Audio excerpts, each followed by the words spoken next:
ونعوذ بالله من شرور أنفسنا وسيئات أعمالنا. من يهده الله فلا مضل له ومن يضلل فلا هادي له. وأشهد أن لا إله إلا الله وحده لا شريك له وأشهد أن محمدا عبده ورسوله. يا أيها الذين آمنوا اتقوا الله حق تقاته ولا تموتن إلا وأنتم مسلمون. يا أيها الناس اتقوا ربكم الذي خلقكم من نفس واحدة وخلق منها زوجها وبث منهما رجالا كثيرا ونساء واتقوا الله الذي تساءلون به والأرحام إن الله كان عليكم رقيبا. يا أيها الذين آمنوا اتقوا الله وقولوا قولا سديدا يصلح لكم أعمالكم ويغفر لكم ذنوبكم ومن يطع الله ورسوله فقد فاز فوزا عظيما. أما بعد فإن أصدق الحديث كتاب الله وأحسن الهدي هدي محمد صلى الله عليه وآله وسلم وشر الأمور محدثاتها فإن كل محدثة بدعة وكل بدعة ضلالة وكل ضلالة في النار. بايعك يمقوى السلام عليكم ورحمة الله وبركاته.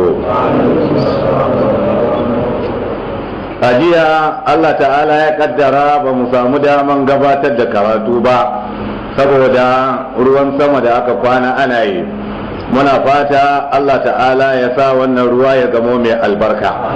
Wannan yunwan da ta addabi waɗansu ƙasashe ko kuma waɗansu ɓangarori da alaman farin da ya kunno kai a waɗansu ɓangarori, muna fata Allah tabaraka wa ta'ala ya sauwake mana. A ci gaba da karatun muna tafsir a yau Asabar 9 ga watan Ramalana, hijira ta manzon Allah sallallahu alaihi wa alihi wa sallam daga birnin Makka zuwa Madina tana da shekara 1433 wanda ya zamo daidai da 28 ga watan Yuli miladiya ta annabi Isa ko haihuwar annabi Isa alaihi salam idan lissafin ya inganta shekara 2012. Kafin mu ci gaba akwai takarda da muka samu daga masallacin Gwallaga wanda aka ce ya kamata mu yi kira ga 'yan uwa musulmi waɗanda suke sauraro da su taimaka fi sabilillahi ga mutanen da ambaliyar ruwa ya same su a birnin Jos. Kuma wannan taimako da ake nema an fi tsananin bukatan kuɗi da abinci. Dalilin da yasa aka ambaci kuɗi saboda waɗansu gidajensu sun lalace, za a taimaka musu da kuɗin da za su gyara gidajensu.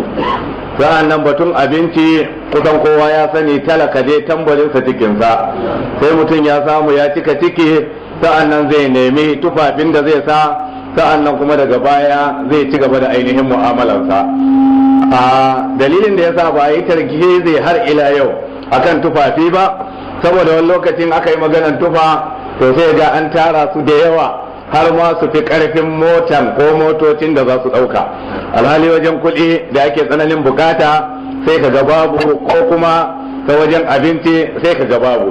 Saboda haka shi yasa aka ce a yi kira ga 'yan uwa su taimaka fi sabilillahi, kuma duk wanda ya ɗauki taimakonsa ya je masallacin Gwallaga, akwai kwamiti na musamman da zai samu akan wannan, ko kuma akwai ofis na musamman sai ya danka musu. Su waɗannan mutanen da aka nada mun yadda da amanansu, kuma mun yadda da ainihin mutuncinsu da dattakunsu, ba za su yi tuwatuwa ba za su karkatar da dukkan abin da aka ba su ba, insha Allah tabaraka wa ta'ala. Fala nuzakki ala Allah ahada. Saboda haka muna fata mutane za su taimaka fi sabilillah. Ko manzo Allah ya ce Allahu fi auni al-abdi ma dama al-abdu ko ma kana al-abdu fi auni akhihi. Lalle Allah yana taimakon bawa, matukan bawa yana taimakon dan uwansa. Duk wanda ya taimaka wa dan uwansa sai Allah ta'ala ya taimake shi. Allah ya taimake mu. Bayan wannan akwai tafsir na watan Ramadan na wannan shekara ta 2012. Sai dai yana kyauta zaton ko guda 8 ne ko guda 7 ne a ciki. Da yiwa na farko kenan akwai na biyu da zai fito da na uku da zai fito na wannan babban malaminmu wanda yake tafsir a masallacin Gwallaga, Dr. Sani Umar Rijiyar Lemo. Saboda haka duk wanda yake bukata zai iya nema a MYCD Islamic Studio wanda yake block A 43 ko Lukshi ko Laushi ne? Laushi ne ko Lukshi? Ko Laushi? Laushi Shopping Complex Runtiran About Bauchi. Insha Allah za a samu wannan kaset a wajen ko kuma wajen kenan ko? To masha Allah. To muna fata Allah tabaraka wa ta'ala ya mana jagoranci. Lalle wannan karatu musamman na irin waɗannan malamai yana da kyau a rinka sauraro, yana da kyau a mallaka.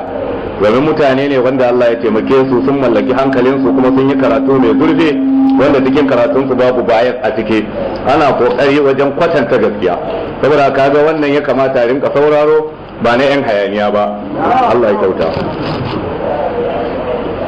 A cikin muna wannan suratul a'raf a yau insha Allah ta'ala za mu tashi daga aya ta 80 daidai, kissa ta hudu a cikin wannan sura. Bayan mun yi kissa na ainihin annabawan da suka shuɗe insha Allah ta'ala, a yau kuma za mu shiga kissan annabi Lot. Allah ta'ala ya ce أعوذ بالله من الشيطان الرجيم بسم الله الرحمن الرحيم ولوطا إذ قال لقومه أتأتون الفاحشة ما سبقكم بها من أحد من العالمين. وكما تقدم ما لا يتي كما يدي قباتا تكون ونن سورة في قوم لوط mun yi bayani dangane da mutanen annabi Nuh wa man zukira ba'dahum da waɗanda aka ambace su bayan annabi Nuh. Arsalna Lutan, Allah ya ce muka aiko da annabi Lut wa huwa ibnu Haran, shi din nan dan Haran ibnu Tariq Azar, wato dan Azar shine mahaifin annabi Ibrahim alaihi salam. To sai ina kenan suka hadu da annabi Ibrahim, kuma shi yana matsayin menene ga annabi Ibrahim, ko annabi Ibrahim yana masa matsayin menene? Ta ina suka hadu da annabi Ibrahim? Yana matsayin da ga annabi Ibrahim. Ta ina?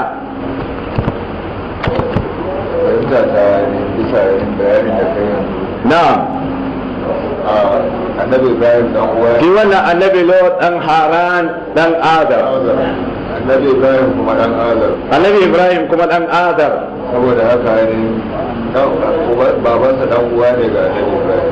Babansa dan uwa ne ga annabi Ibrahim. To wace Hausa ce very simple wanda za ku faɗa?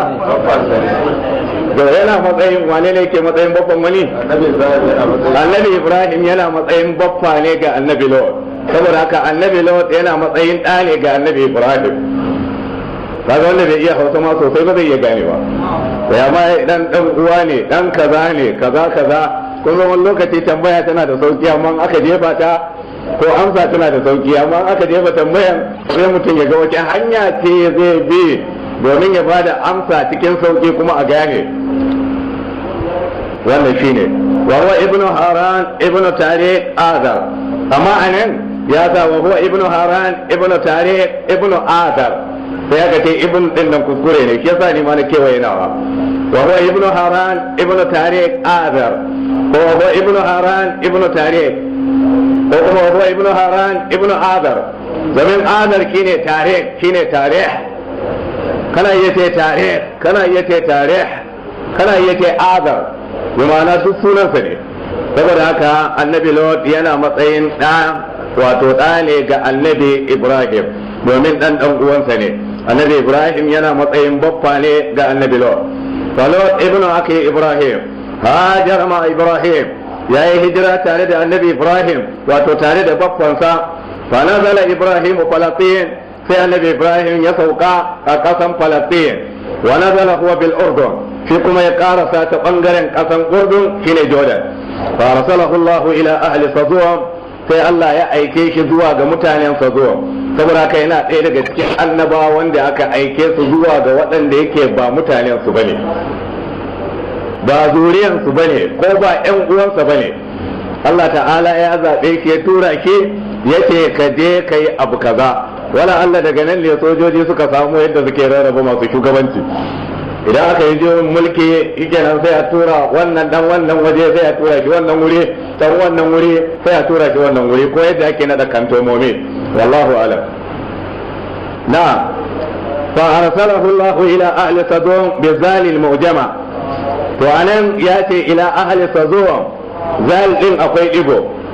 To amma ni ina ganin ya kamata a ce ila ahli Sodom ko Sodom din sai a ce bidal al-mu'jama wal muhmala, domin saboda akwai lugatani ga wannan gari, ko dai ka ce Sodom ko kuma ka ce Sodom, da dal Sodom, daga nan aka samu Sodome.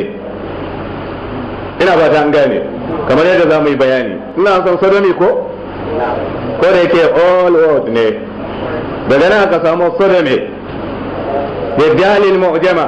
إذ قال لقومه أتاتون الفاحشة lokacin da muka tura annabi Lot zuwa ga mutanensa, sai ya ce wa mutanensa atatuna alfahisha, yanzu shin kuna aikata mummunan alfasha, ai adabarar rijal, shine kuna zuwa wa duburan mazaje, ma sabaqakum biha min ahadin min alalamin, wanda wata halitta daga cikin halittun duniya ba su taba aikata abinda kuka aikata ba, al-insu wal jin, aljanu da mutane, waɗansu suna ƙarawa wal haiwana ko wal haiwan da dabbobi, domin an ce dabbobi ba su fara zakke wa 'yan uwansu mazaje ba sai daga zamanin mutanen annabi Lot alaihi salam.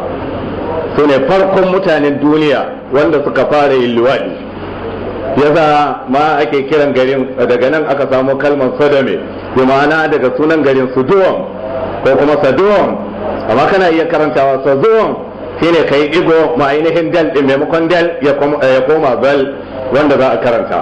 Saboda haka lokacin da aka tura musu wannan annabi, ya je ya same su suna aikata wannan mummunan aiki na alfaka, domin abinda ya fi jan hankalinsa kenan, shi yasa dole ya fara yin wa'azi akan wannan. Kaga nan bai ce ma lakum min ilahin gairu, ko ubudullah ma lakum min ilahin gairu, ku bauta wa Allah, babu wani abin bauta koma bayansa ba, a'a sai ya fara da wannan mummunan ɗabi'a, saboda ba a taɓa ganin irin wannan ɗabi'a a duniya ba sai a kansu aka fara. Kamar yadda yake yanzu ko ina ka je mummunan abin da ya watsu kenan a duniyar nan, mummunan abin da ya watsu kenan a duniya.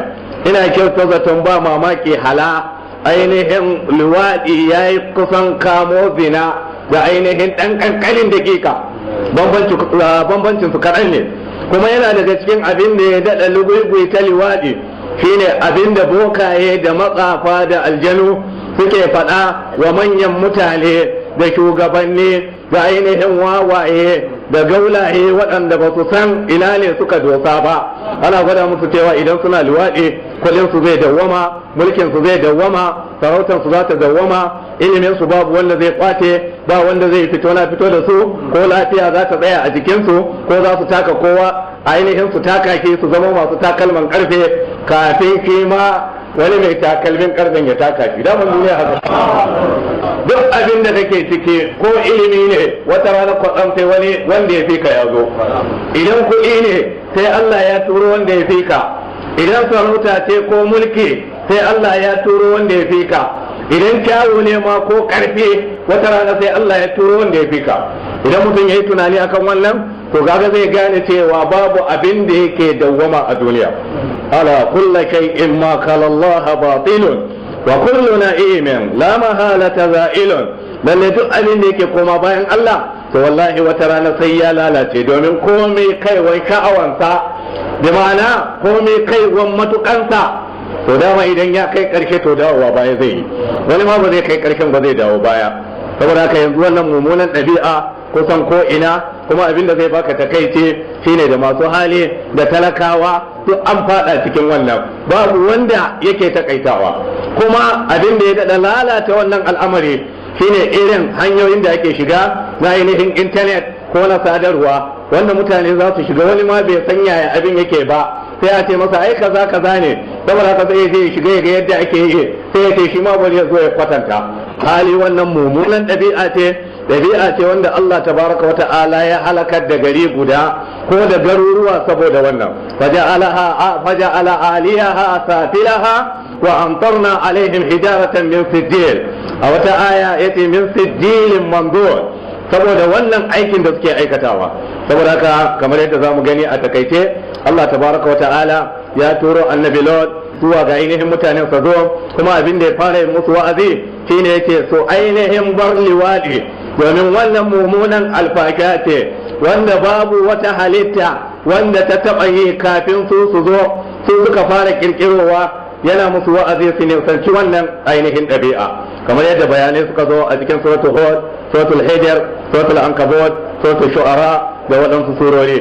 Domin waɗannan surorin da muka ambata sun ambaci bayanin da ɗan tsawo fiye da yadda Allah ya ambata a cikin wannan sura, wato ƙarin bayani ne. Saboda haka wannan ya zama shimfiɗa, can kuma idan an je za a samu ƙarin bayani dalla-dalla insha Allah tabaraka wa ta'ala. Allah ya sauwake. Sai ya ƙara musu da cewa a innakum ko innakum إنكم لتأتون الرجال شهوة من دون النساء بل أنتم قوم مسرفون. يتي أئنكم ينذكوا وأنن أو تقرأ إنكم كما يدما لا يكرنتا lalle ku din nan wato ala al-khabar kenan ya zo ta hanyar labari, amma innakum ala al-istifham bi tahqiq al-hamzatayn wa quriya bi tafhil thaniya wa ikal al-alif bainahuma ala al-wajhayn.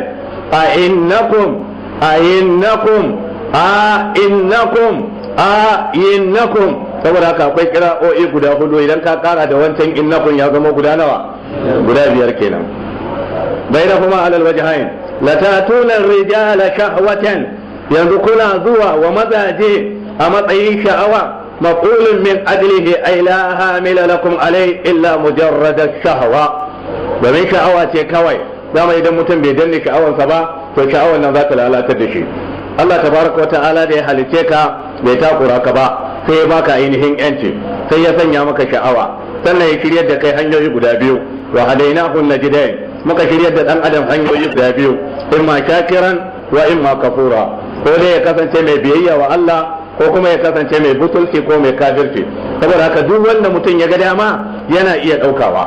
To tunda Allah ta'ala ya baka sha'awa sannan ya ainihin sake ka, sai ya ce to ga hanya mai kyau ga marar kyau, za a gwada hankalinka a ga wace hanya ce za ka bi. Shi yasa annabi Lut ya ce wa mutanensa fa innakum latatuna rijala shahwatan, yanzu kuna zakke wa mazaje a matsayin sha'awa, su ne kuke biyan bukata a wajensu, min dunin nisa, koma bayan matanku, mutajawizinan nisa, kun ketare mata. A wata kira'a ko a wata aya, a innakum latatuna rijala wa taqta'una sabila wa tatuna fi nadikumul munkara. Ya ambaci waɗansu laifuffuka bayan wannan. Na farko su suka fara fashi da makami a bayan ƙasa, shine wajen yanke hanya. Mutane suna tafiya kawai su ga waɗansu sun fito bakin hanya ko sun tsaya kan hanya sun tsare hanya. Mutanen annabi Lot su suka fara fashi da makami a bayan ƙasa. Sannan abu na uku, mutanen annabi Lot su ne suka fara yin alfasha a bainar jama'a. To yanzu kun duba wannan al'umma, duk waɗannan abubuwa an haɗa su gaba daya. Kaga yana luwaɗi a ɓoye da bayyane, ana zina a ɓoye da bayyane, ana tsafe a ɓoye da bayyane, ana fashi da makami a ɓoye da bayyane, cikin dare ko cikin rana. Ba abin da aka bari, duk abin da mutanen luwaɗi suke aikatawa wannan zamani ana aikatawa. To ta nan za ka gane cewa lallai Allah mai haƙuri ne, lallai Allah ya yi gata ma wannan al'umma, domin abu guda ɗaya da ya halakar da al'ummomin baya, to mu ka gaba ɗaya muna aikatawa, ba abin da aka bari, amma kuma Allah tabaraka wa ta'ala ya kyale mu. To tunda kuwa Allah ya kyale mu, bai halakar da mu ba ko bai halakar da masu laifi ba a nan duniya, to wannan ya kamata mai hankali ya gane cewa fa in aka tafi lahira kuma ba za a kare lafiya ba, domin saboda ne wani istidraji din talala ne, kamar yadda Allah ta'ala ya ce sanastadrijuhum min haythu la ya'lamun, wa umli lahum inna kaidi matin lalle muna musu sassauci ta inda ba sa tsammani mu musu riƙon talala ran da muka kama su to ba za su iya kubucewa ba. Saboda haka wani idan aka masa wannan dan jinkiri wala Allah kan ya mutu sai ya tuba ya gyara halinsa ya sai istighfari ya cika da istighfari. Wani kuma Allah ta'ala ya kyale ki ne domin ya daɗa nausawa cikin laifi saboda jahannama ta samu abinci. Allah ya tsare mu. Saboda haka kamar yadda wancan aya ta ƙara mana abubuwa guda biyu, wannan aya ta ambata mana guda ɗaya. Saboda haka manyan laifukan su guda uku ne kamar yadda muka ambata. Shi yasa yake innakum latatuna rijala kahwatan min dunin nisa bal antum qaumun musrifun. Lalle hakika ko mutane ne mutajawizun halal masu ƙetare iyaka, kun ƙetare halal zuwa ga haramu. Bal antum mutajawizun tabi'a, lalle ko kun kauce wa ɗabi'a ila ma la yuwafiquha zuwa ga abinda wato ɗabi'a ba ta goyon baya. A ce namiji ya yi amfani da duburan namiji, sannan ita kuma mace da aka hore masa to me za ta yi kenan? Idan ya kasance mai luwaɗi baya amfani da matansa ko baya amfani da iyalansa, to su kuma ina za su je kenan? Kaga dole su je su yi zina ko wani abu makamancin wannan. A wani tarihi ma abin da aka gwada mutanen zamanin annabi Lot, waɗanda aka aika annabi Lot zuwa gare su, da ya je ya samu suna zina ainihin da mazajensu, maza suna zina da maza, sai mata suka zauna suka tattauna suka ce to tunda mazajenmu ba su saduwa da mu me ya kamata mu yi.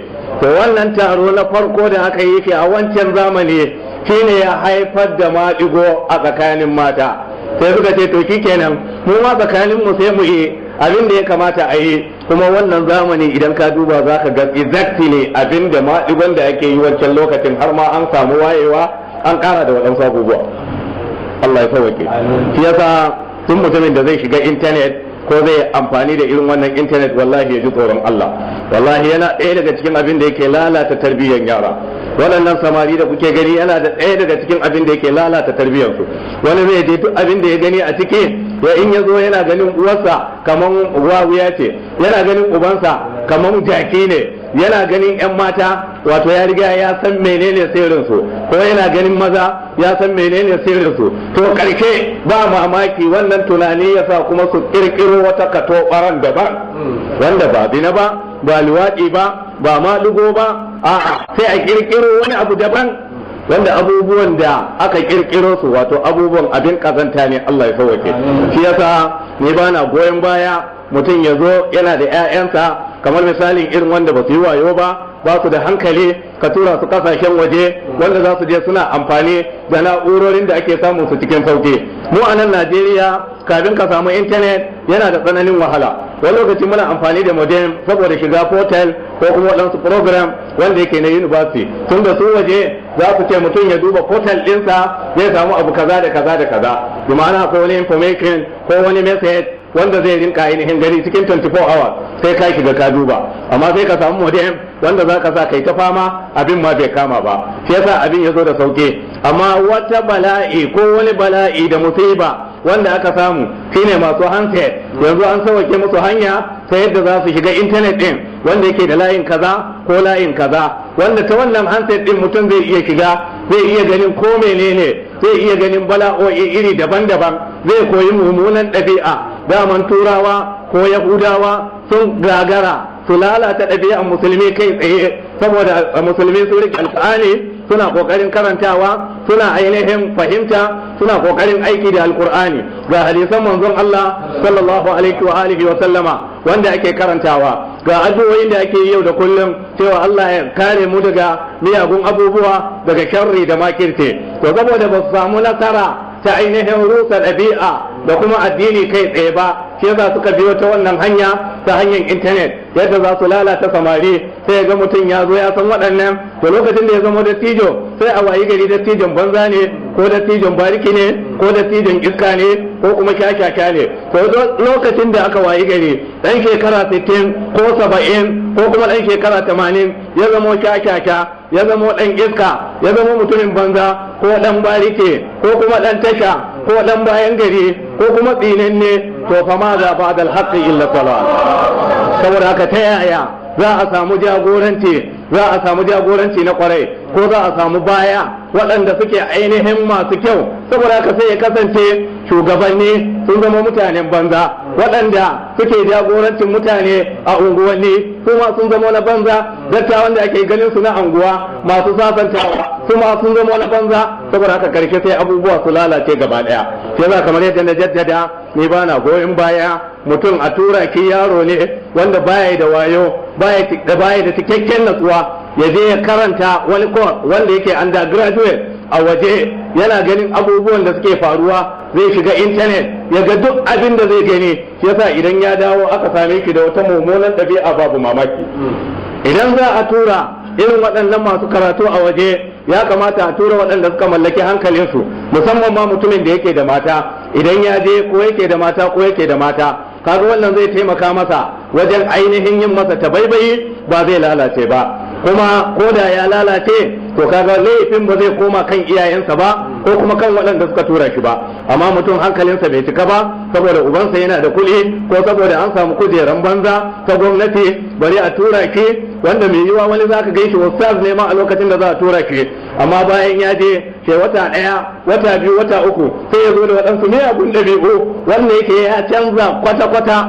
Ko da kuwa ƙasan islama ce, in dai ba wani islaman suke yi 100% ba, bi ma'ana ko da ƙasan alƙahir ce ita ce mafiya yawa, wanda mutane za su ce ƙasan musulunci ne, menene da menene ake yi, saboda haka bari mu tura ƴaƴayenmu su je su yi karatu. Sai ga mutum ya dawo yana shan wiwi, yana shan giya, yana neman mata, yana ganin batsa ta hanyar wannan intanet, ba abin da bai sani ba na ainihin sharri. Kafin ka yi kwantarolin ɗinsa ka gyara shi yana da wahala. Kuma yadda ya lalace din nan tun da daman bai mallaki hankalinsa ba, ka tura shi wannan wuri, to ranar takin alkiyama sai Allah tabaraka wa ta'ala ya tambaye ka, domin lokacin baka sallame shi ba, baka rabu da shi ba, bai fita daga ainihin karkashin kulawanka ba, ka tura shi yaje ya lalace, kaga duk abin da ya dauko yana kanka. Amma lokacin da ya mallaki hankalinsa ko yayi gida ko kuma ya gama ainihin wannan karatu, ya shiga layin waɗanda suke masu hankali kamar yadda ake gani, idan aka tura shi ya je ya lalace,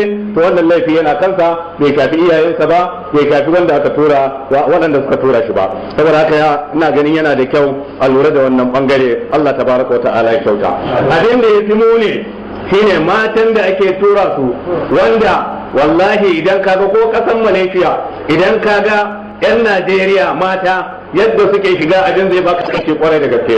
Wani lokaci mutanen kasan ma sun fi su shiga mai kyau, sun fi su ainihin kare kansu, sun fi su kare mutuncinsu. Amma zai ga 'yan matan mu sun lalace. Shi yasa nake jin takaici yadda uba zai dauki yarsa ya je ya tura ta, ba ta da wani ainihin jagora wanda yake tare da ita. Alhali manzon Allah ya ce haramun ne mace ta ainihin yi tafiya na wuni ɗaya ko wuni biyu ko wuni uku ba tare da wani muharraminta ba. To ya za a iya tura ta kasan da yake daga nan sai an yi wajen awa 14 ko 15 kafin a je kasan, a cikin jirgi ma kawai. Sannan idan ka je kasan kana kusan ƙarshen duniya ne, duk tsakaninmu da su awa 7 ne. Yanzu muna bayan sallar asuba, su kuma suna wajen sallar azahar, ko ma sun yi sallar azahar suna jiran sallar asar.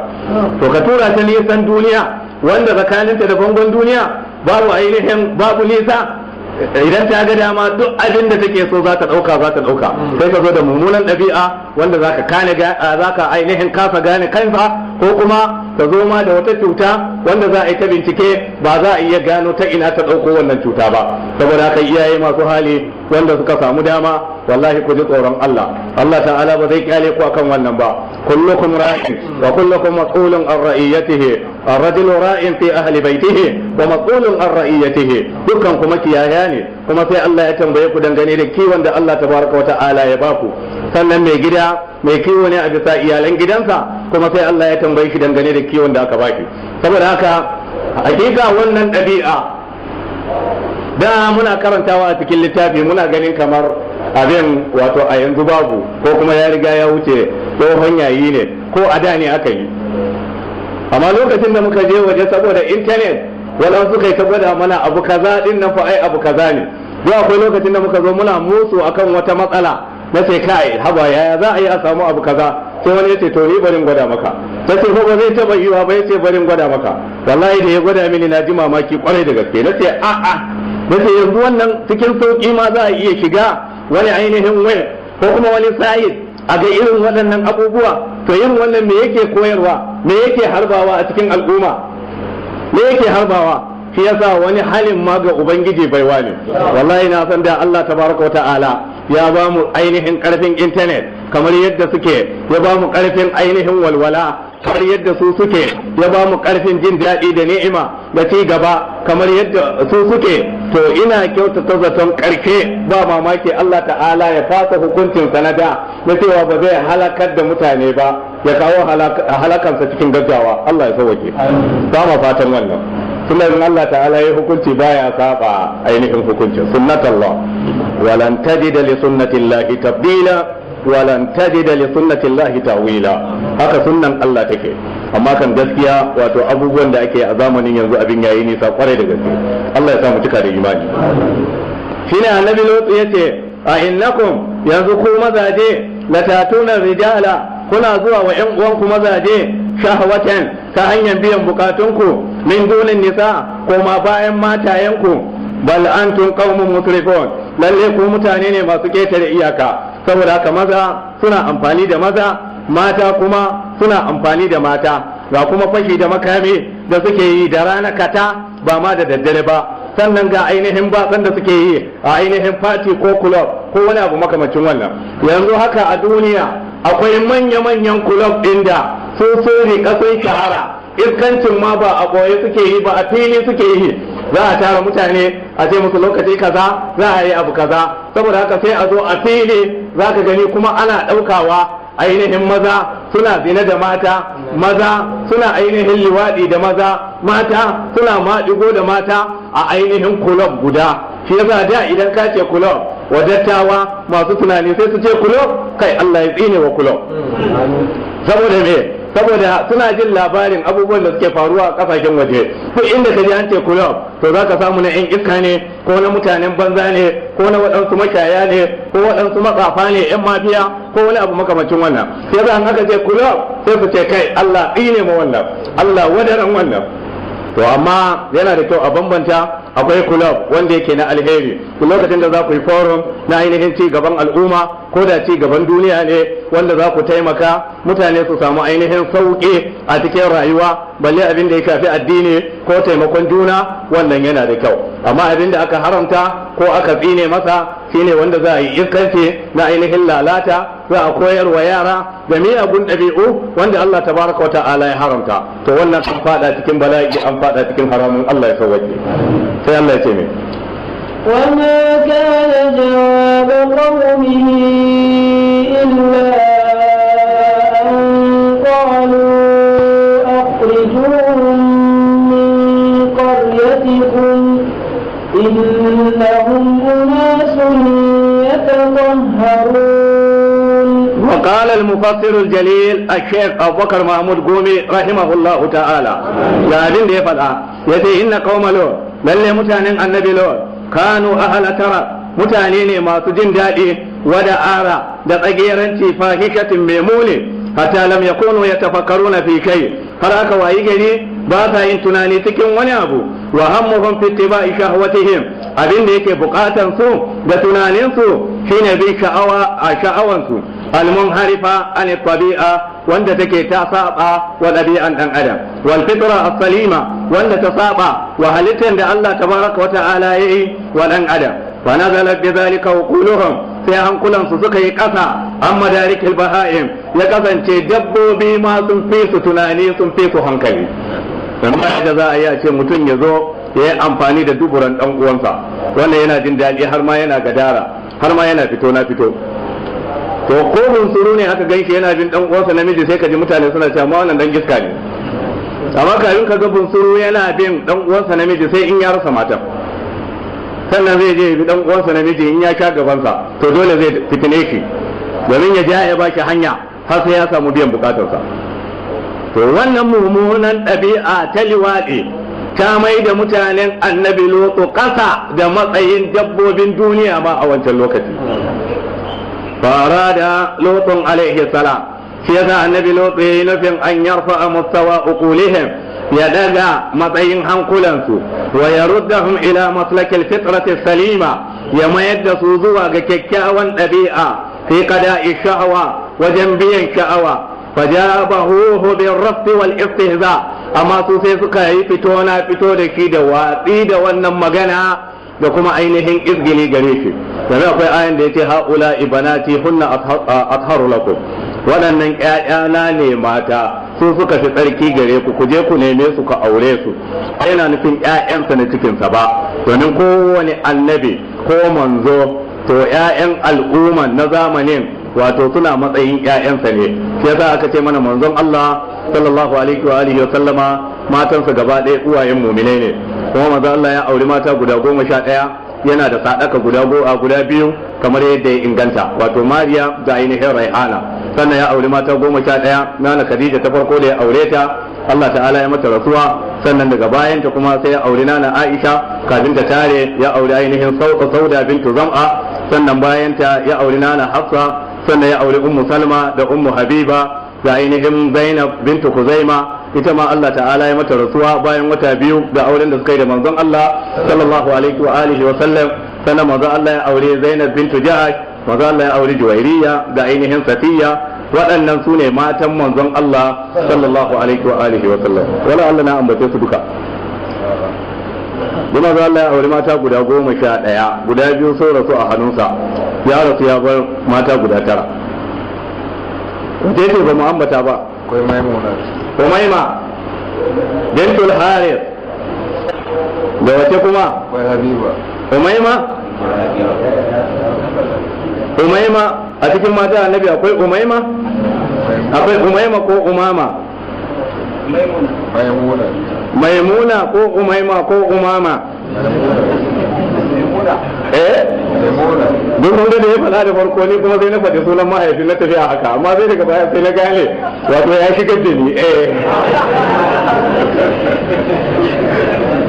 Maimuna bintul Harith lalle akwai Maimuna ba mu ambace ta ba amma Umama jika take ga manzon Allah sallallahu alaihi wa alihi wa sallama don iya take ga yar salana Zainab kuma mijinta shine Abu Rabi wato Abul As bin Rabi Abul As bin Rabi shine aurina na Zainab kuma ta haifa masa ainihin Umama wanda manzo Allah ya taba yin sallah da ita wannan ya gwada wato za a iya sallah da yara idan ka ga mutum yana sallah da yara ba za ka ce kai wannan yana da tsananin son yara ba sai dai ba za ka zo masallaci da yara kuma su zo su sun dame ka su dame sauran mutane ba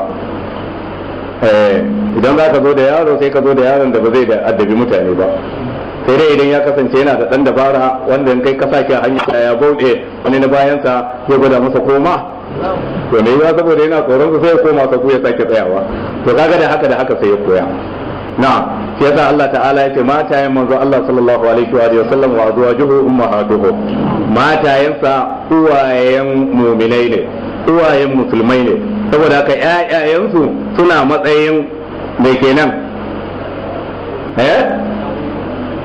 tunda su matayen uwaye ne haramun ne a aure su to ƴaƴayensu suna matsayin kanne kenan ko kuma yayu na ainihin mu'minai ina fata an gane to saboda haka kowane annabi shi ma matansa uwayen waɗanda suka yi imani da shi ne sa'an nan ƴaƴayen su ne wanda in za a nema amma matayensa wato ko da annabin ya bar duniya to al'ummarsa ba za su auri matansa ba wannan daraja ce ta musamman tun da shi ne kawai amma kafin ta shigo gidan tana iya auren kowa yanzu kamar ainihin matan manzo Allah sallallahu alaihi wa sallam guda da yake kawai manzon Allah ya aure ta tana budurwa amma duk sauran sai da suka je waɗansu gidaje manzo Allah ya aure su suna zaurawa ne amma kuma bayan nan aka ce to wanda ya basu kuma ba su da halin yin aure ba za su yi ba Allah tabaraka ta'ala ya sanya musu wannan ka'ida mace ta karshe wanda ta rasu bayan manzon Allah sallallahu alaihi wa alihi sallama an ce ana kyautar da ta rasu ne a shekara ta 60 bayan hijira to shekara ta 60 bayan hijira bayan shekara nawa kenan da rasu manzo Allah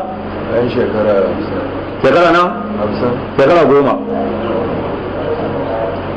manzo Allah bayan shekara abin nan wajen 50 kenan domin bayan hijira manzo Allah ya rasu da shekara 10 bayan hijira to ita kuma matarsa ta karshe ta rasu a shekara 60 bayan hijira kaga kenan bayan manzo Allah ta shekara nawa wajen 50 kenan wajen shekara 50 ya za ka ce mace ta ƙarshe ta rasu ne a zamanin Muawiya ibn Abi Sufyan lokacin yana khalifa a kasar Syria ko kuma yana khalifa musulmi gaba daya wallahu alam wa mimma yadullu ala hadha jawabihim lahu waɗannan mutane masu aikata liwaɗi da annabin Allah ya musu wa'azi ga jawabin da suka bayar wa ma kana jawaba qaumi Allah yake jawabin mutanen bai kasance ba ka karanta ne ka sake mai mana وما كان جواب قومه إلا أن قالوا أخرجوهم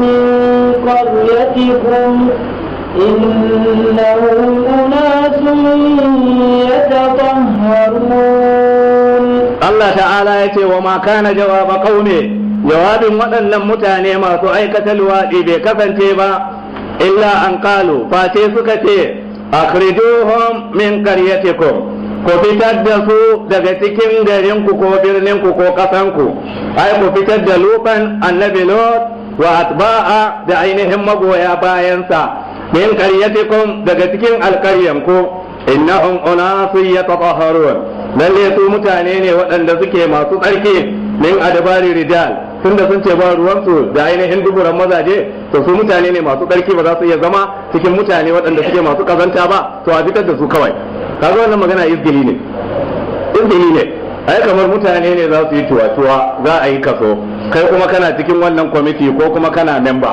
da aka zo aka ajiye kuɗi shikenan sai aka zo aka zauna ana dabaran yadda za a yi watan dan kuɗin amma ana tarar da shi don saboda ana ganin mutuncinka ana ganin kai mai tsoron Allah ne ba za ka goyi baya ba saboda haka wannan sai ya fito da wannan magana wancan sai ya fito da wancan magana mai yiwa kai in ka gane sai ka ce a'a wannan bai kamata mu yi haka ba domin idan mun yi haka lalle ba mu kyauta ba mun ce amana tunda ana biyan mu albaki ko kuma mun gwada mutane taimakon su muke yi saboda haka kamata yi mu taimake su da wannan kuɗi kaza to ba mamaki waɗansu daga cikin su ce a to shikenan ya ustaz sai ka ba mu waje tunda kai ba za ka ci ba ka ba mu waje wannan ustaz din da za a faɗa maka izgini ne ba wai zakani da Allah za a faɗa maka ba wani ma zai ce ya shek wato yana tara maka ƙasa saboda izgili tun da gamin cewa girmama ka yi a lafazin da aka ambata amma kuma tun da akwai izgili da wulakanci a ciki tun da kai baka goyi bayan a yi barna ba to Allah tabaraka wata'ala ba zai kyale irin waɗannan mutane ba duk mummunan ɗabi'a ce kafirai da miyagun mutane su ne suke aikata haka idan aka maka wa'azi in ma ba za ka ji ba ko ba za ka yi aiki da shi ba to ka ja bakin ka kai shiru amma wanda izgile ko kuma sai ka kai ta ka duba ka gani ka ce ta yanzu kana mun wa'azi da Allah to ina ka ina malam wane ka je ka fara yi malam wane domin a wannan abu shine limamin mu shine malamin mu shi ma yana cike to kaga wannan ya dan fi sauki saboda me saboda idan za ka yi sai ka je ka samu shi ma malamin tunda mai yiwa ya san nafsosi haba akramaka Allah ya aka yi aka sake hanya sai ce a'a yanzu wani zamani ne zamanin annabi wane kowa ya gira gonsa ko wani annabi kenan kamar yadda Hausa suke faɗa zamanin annabi wane wani annabi kenan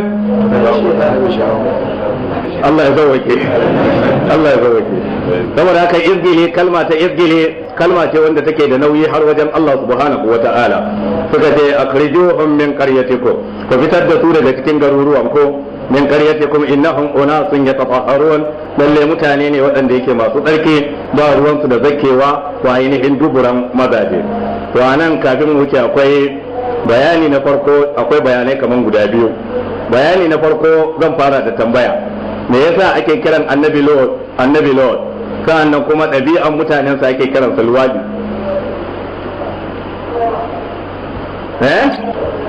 annabi Lot ana kiransa annabi Lot sannan ɗabi'an mutanen ana kiran liwadi kare idan ba an bambanta maka ba sai ka je abin ba daɗi saboda yanzu kafin ka samu yaro mai suna Lot yana da wahala ni dai ban taba gani ba to me yasa na saboda okay to ai wannan sunan annabi ne aka ce annabi Lot sannan aka ce ɗabi'an mutanen kuma liwaɗi to me yasa ba a sa wannan suna don me yasa yake kyaman sunan to me yasa Allah ta'ala ya kira shi da Lut kuma ya ambace shi cikin Qur'ani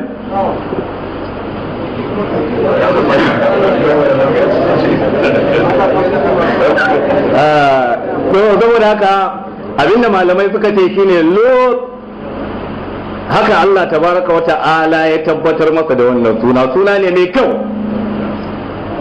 domin da sunan baya da kyau da Allah tabaraka wa ta'ala ya canza wa annabinsa wannan suna yasa idan mutum sa wa ɗansa suna Lord to bai kamata a yi ta kallonsa a sake kallonsa ba tun da annabin Allah yana da irin wannan suna to sai dai da yake kalman ainihin lutiyya ce da larabci ma na kira lutiyya sana hausawa suka ce liwaɗi saboda ainihin da hausa ba za ka iya fassara wannan kalma ba liwaɗi suke fada to sai ya kasance wannan ɗabi'an ita ta fi shahara fiye da yadda shi annabin ya shahara shi yasa sai ya kasance mutane kad afau wancan suna din ba su amfani da shi sai aka ce wannan ba laifi bane amma wanda ya amfani da sunan ba za ka ce kai wannan mummunan suna ne abin kyama a canza ba ya mummunan suna ne abin kyama da Allah tabaraka wata'ala ba zai kira annabinsa da ainihin wannan suna ba ina fata an gane saboda haka dabi'an hakika ita ce liwadi sannan sunansa shi kuma Lot annabin Allah ne saboda haka Allah ta'ala ya kira shi da wannan suna ne kamar yadda aka sanya masa kuma ya tabbatar yana iya yiwa in kaje cikin yaren tunda ba larabci bane asalin kalmar Lot sai kaje ka samu tana da wata ma'ana daban amma da ta dawo cikin larabci su kuma larabawa da abin da suke nufi da za a yi kamar ka ɗauko kalman abin nan nashe ne idan ka ɗauko kalman nashe da hausa abin da ake nufi daban da filatance abin da ake nufi daban da larabci sai ka samu ma'anan wannan kalma daban sannan mai yiwa da turanci sai ka samu wata kalma wanda take ɗibin wannan ma'ananta daban da jaranci nan ma ka samu daban da ninganci ningawa kenan fa'awa kuma sai ka samu ma'anan daban saboda haka shi yasa wani lokaci za ka ga waɗansu kalmomi a cikin alkur'ani wanda yake asalinsu ba larabci bane amma Allah ta'ala ya kawo labaran waɗannan wurare ko kuma waɗannan mutane sai ya ambaci sunayensu kamar yadda ake kiransu cikin yarensu mai yiwa a larabci zai ba da wata ma'ana daban to ba wai ma'anan ake nufi ba a'a ainihin abin da ake magana a kai shine ake nufi wallahu alam sannan kuma a ƙarƙashin wannan malamai suke cewa lallai ba mamaki wani za a iya tambayarsa a ce a karmaka Allah mutum ne ya aure yana da matarsa to sai yaje yana da sha'awan ya yi amfani da ita ta dubura shin ya halatta ya amfani da ita ko bai halatta ba bai halatta ba saboda me walansu sukan ce wai ya halatta saboda Allah ya ce nisa'ukum harsul lakum fatu harsakum annakitum wato ma'ayan ku gonakan ku je wa gonakan ku ta inda ka ga dama wa qaddimu li anfusikum wattaqullaha wa alamu annakum mulaqu wa bashiril mu'minin wato ku ji tsoron Allah ku gabatar da matan wa kanku menene gabatarwa wa kai shine mutum zai yi waɗansu abubuwa na wasanni ko wani abu makamacin wannan kafin ainihin ya sadu da ainihin matarsa sannan ku sani ku ji tsoron Allah lalle ku san za ku hadu da Allah Allah ta'ala yana tare da masu imani sai suka ce to wannan aya nisa'ukum harsul lakum fatu harfakum annakaytum tana gwada cewa ta ko ina kana iya zakkewa mace to sai malamai suka ce duk wanda ya fassaran haka to ya gwada ba ruwansa da hadisai ko kuma baya karanta hadisan manzon Allah sallallahu alaihi wa alihi wa sallam to wata rana wani ya zo wajen manzon Allah ya tambaye shi yace ya rasulullah ni ina da iyali ya halatta in zake mata ta ko ina ko da ta gaba ko da ta ainihin ta dubura sai manzon Allah ya ce ba komai sai da mutumin ya juya sai manzon Allah ya ce ku kira mun wancan mutumi din sai aka kira masa mutumin da ya zo sai manzon Allah ya ce ta ina kake nufi ainihin ta baya ko ta gaba cikin rami daya ko kuma ta gaba daban ta baya daban sai yake ina nufin ta baya daban ta ainihin gaba daban sai manzon Allah ya ce haramun ne yace Allah ya tsine mu duk wanda ya amfani da matarsa ta duburanta Allah ya tsine a wani hadisi ma manzon Allah ya ambaci mutane guda uku mutum na farko yace duk wanda ya amfani da matarsa ta duburanta sannan mutum na biyu shine duk mutumin da ya amfani da matarsa tana cikin jinin al'ada jininta bai dauke ba bata yi wanka ba sannan mutum na uku duk mutumin da ya tafi wajen boka ya faɗa masa ko ya tambaye shi ya yi masa bayani to wannan gaba ɗaya manzon Allah ya ce faqad kafara bima unzila ala Muhammad hakika wannan ya kafirce da abinda aka saukar ga manzon Allah sallallahu alaihi wa alihi wa sallam.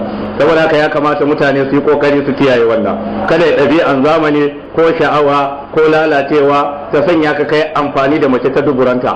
Wannan shi yake kawo cututtuka iri daban-daban ga ainihin mata, tun daga inda Allah tabaraka wa ta'ala ya ware da kuma lokacin da ya ware, tunda Allah ta'ala ya kaddara waɗansu mutane sun zo sun tambayi manzon Allah sallallahu alaihi wa alihi wa sallam, wa yas'alunaka 'anil mahid qul huwa adhan fa'tazilu an-nisaa fil mahid wa la taqrabuhunna hatta yatahharna fa idza tatahharna fa'tuhunna min haythu amarakum Allah inna Allah yuhibbu at-tawwabin wa yuhibbu al-mutatahhirin. Saboda haka Allah tabaraka wa ta'ala ya riga ya ware waje guda ɗaya inda za a sadu da iyalai, kuma wannan an gwada saduwan ko da ta baya ko da ta gaba ko da ta sama ko da ta ƙasa ko ma ta yaya ne, inda cikin wannan rami din ne wanda Allah tabaraka wa ta'ala yake, to wannan babu laifi ko da ta ina ne, ina fata an gane. Amma ta dubura wannan duk wanda ya haka filanne ne kuma ya kafirce da abinda aka saukar ga manzon Allah sallallahu alaihi wa alihi wa sallama. To na matar kama kenan balle na wani bakin ƙato. Allah ya sauke. Na'am, sai Allah ya ce me فأنجيناه وأهله إلا امرأته كانت من الغابرين. da Allah ta'ala ya ce wa ma kana jawaba qaumi, jawabin mutanensa bai kasance ba illa an qalu, face suka ce akhriju ala lutin ko akhrijuhum min qaryatikum, ko fitar da su daga cikin alkaryanku, innahum unasun yatatahharun, lalle su mutane ne waɗanda suke da'awar tsarki. Saboda haka Allah ta'ala ya ce ba za a kyale su ba, shine aka halakar da su. Shine a takaice ambata mana cikin wannan aya yadda Allah tabaraka wa ta'ala ya halakar da su. Amma kafin a halakar da su yana ta musu wa'azi, sai Allah ya turo mala'ikun da za halakar da su, sai aka ce su bi ta wajen annabi Ibrahim su yi masa albishir cewa matansa za ta samu karuwa, sa'annan kuma su sanar da ki cewa lalle za su karasa wajen masu luwaɗin nan su halakar da su. To an tura masa da sakonni guda biyu, yasa da baki suka zo sai suka rikide a sifofin mutane, suka zo wajen annabi Ibrahim, shi kuma ya saba fita ya je daman ya nemi baki domin baya cin abincinsa shi kadai. Wannan ya tabbata cikin tarihi cewa annabi Ibrahim baya cin abincinsa shi kadai, sai ya samo bako ko wani dan gari wanda zai taya shi cin abinci.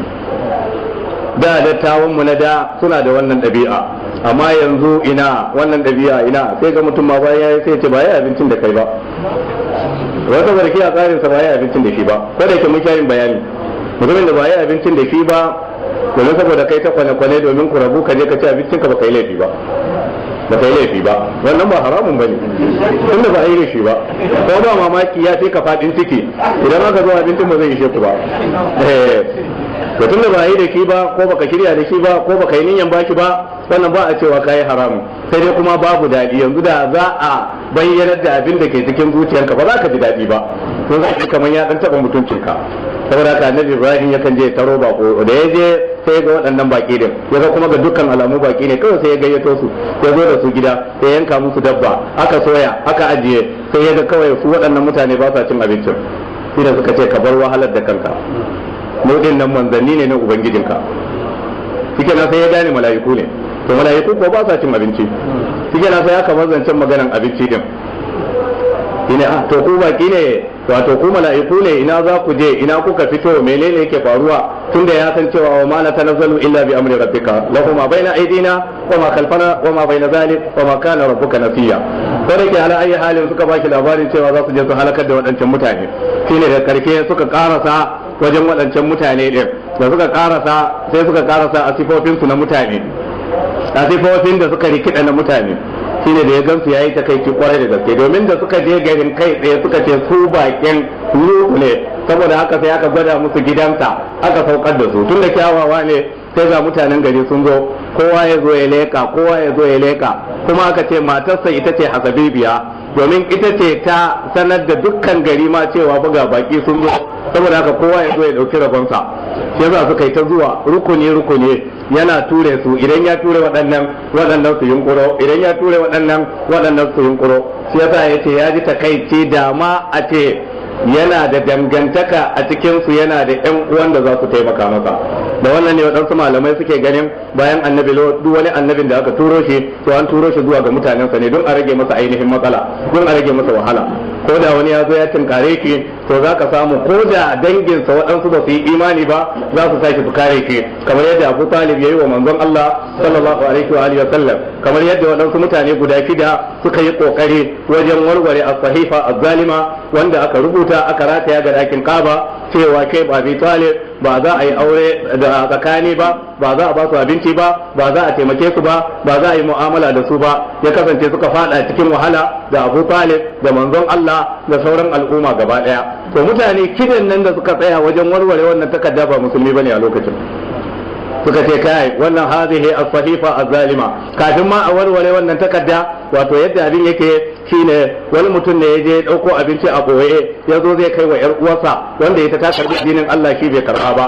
To wajen tafiya sai ya ci karo da wani babban mutum, sai ya ce ina zaka je? Daman an ban labari cewa ku ne masu ainihin zagon kasa, ma abin da muka yi kaza kaza kaza kaza. Shi kuma wancan yana kokarin ya koya abin da ya dauko domin saboda ya wuce. To da ya hankale ki sai ga abin ya fito fili, yace to na kama ka.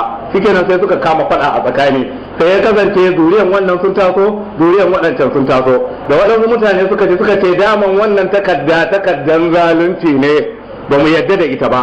Suka ce bai kamata a takura waɗanda suka karbi addinin Allah ko kuma annabin da ya zo da sabon addini ya zo da alkur'ani a takura su waje guda ba, wannan zalunci ne. Saboda haka kafirai su suka yi iyaka kokari aka kekketa takaddan a cikin ɗakin Kaaba. Daga nan manzon Allah da shi da sauran mutane suka samu yanci.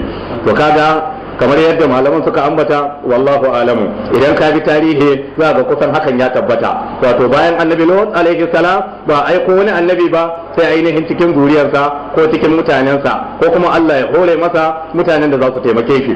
A karshe dai waɗannan baki suka ce ya kai annabin Allah ka hutace da kanka ka zauna, waɗannan mutane ba za su iya karasowa zuwa gare mu ba domin saboda mu manzanni ne na Ubangiji. Ce to ai da sun fada maka tun da wuri da duk bai yi wannan wahala ba, da ya huta. To amma wannan wahalan da aka sake wannan ɗawainiya don a gwada maka kai ma a matsayinka mai da'awa ko kuma mai wa'azi ba wai haka bulun zaka rinka samun abubuwa ba, dole sai an wahala, kuma domin Allah ya kara masa daraja da ainihin martaba. Shine suka ce waɗannan ba za su iya zuwa gare mu ba. To lokacin da suka yunkuro suna ganin su ba san me yake faruwa ba san su wane ne ba, shine aka sa mala'ika yayi fifita da ainihin fuffukensa guda ɗaya, shine sai Allah ta'ala ya makantar da su gaba daya. To bayan an makantar da su wanda suka zo wajen kenan suka juya suna ta tura junansu, shine sauran kuma suka korata ba su ainihin karaso ba. Shine aka ce to asuba tana yi Allah ta'ala ya ce zai halakar da su, kuma da asuban ta yi aka ce ya fita da shi da ainihin iyalansa amma ban da matarsa. Yace saboda me? Aka ce ai matarka ta kasance daga cikin masu wanzuwa, domin ita din nan bata yi imani ba, kamar matan annabi Nuhu ne, ita ma bata taimaka masa wajen isar da sakon Allah ba, ta taimaka wa mutanenta wajen yin kafirci. Shi yasa Allah ta'ala ya amince su dukan su biyu a cikin suratul tahrim.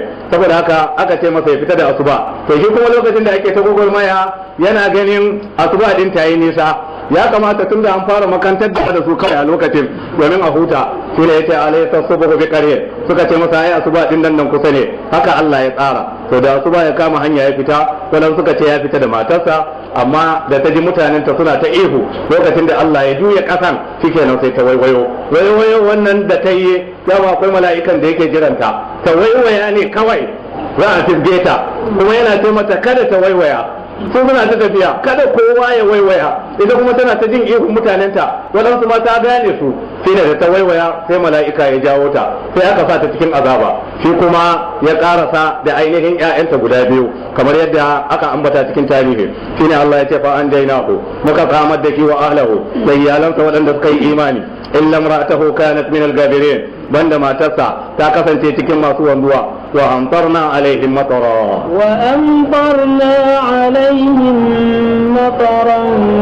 فانظر كيف كان عاقبة المجرمين. وأمطرنا عليهم مطرا، الله تبارك وتعالى يتي muka musu ruwa na ainihin ruwan duwar watsu daga sama, kamar yadda Allah ta'ala ya ce walamma jaa amruna, yayin da umarnin mu yazo ja'alna qabilaha wato ja'alna aliyaha safilaha, sai muka sanya sama ya koma ƙasa kuma ya koma ainihin sama.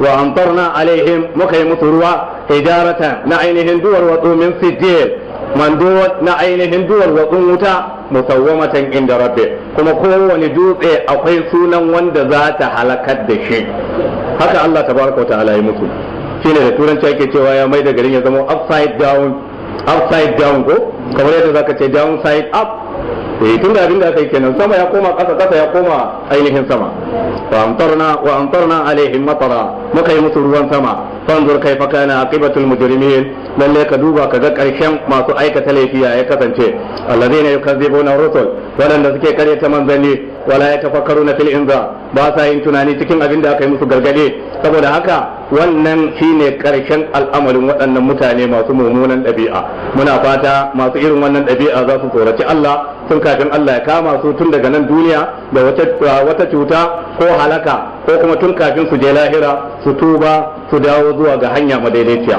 abinda muka faɗa daidai Allah ya ba mu ikon aiki da shi abinda muka yi kuskure Allah ya gafarta mana subhanakallahumma wa bihamdik ashhadu an la ilaha illa ant astaghfiruka wa atubu ilayk wa assalamu alaikum wa rahmatullahi wa barakatuh